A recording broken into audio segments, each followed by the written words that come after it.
I wanted to be in the cotton business with my father since I was about 11 or 12 years old, and it was for one particular reason.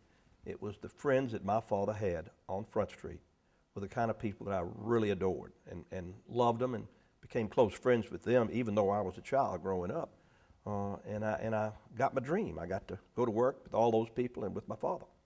When I first started, I was a cotton squidge working for my father, so that's a lot different than what it developed into, you know, let's say 5 to 10 years after I was on Front Street. But I think probably one of the most vivid parts of Front Street in my imagination was the camaraderie that existed between all the people there. Made lots of friends, a totally different industry than it is today. Now, we sure have lots of friends, but I mean, you don't have the closeness that you had on Front Street. It was just amazing. It was a universe unto itself. It was a different way of life. When you entered Front Street on the Cotton Row, where cotton was traded, it was a different world. Memphis Cotton Exchange was special in those days. We didn't trade futures on the Memphis Cotton Exchange. They were done in New York. But it was a place that everybody would congregate to exchange information and give each other different thought processes. And a lot was transpired on the Cotton Exchange every day. A squidge is a young person, and in those earlier days, it was a young man who wanted to learn the cotton business. And you would go into a cotton room, and the cotton was always laid out on a table, and there'd be somebody there classing the cotton, which was done manually. If you'll see my knuckles, they still got bruises from where I did. And when they finished classing that sample, representing a bale, they would hand it to a young man on the other side of the table, and he was a squidge. And he would take that sample, and he would put it in a tray behind him, and he would match up, the class would match it up, and then he would be in charge of distributing it to whichever box it went in.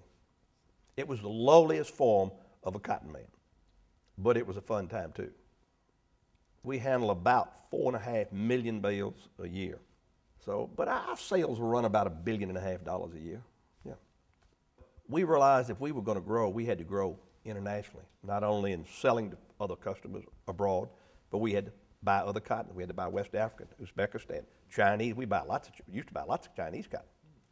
So, and now they use it all, so they don't, export anymore. You can't think cotton business without thinking now China.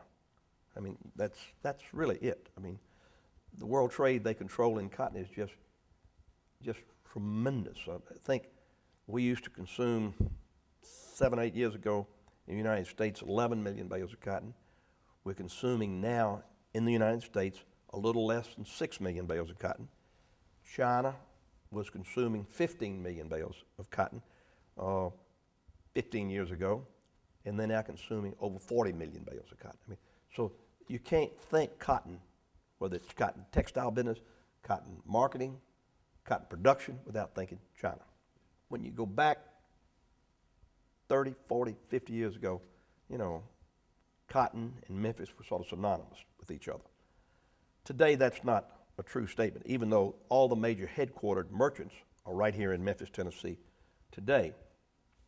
But I think cotton has lost some of its birthrights to Memphis that it had 20, 30, 40, 50 years ago. I don't think there's any question about that. But we will never lose sight that cotton was what made our family's company and what, really did support and let Memphis grow in those early years. No question about it.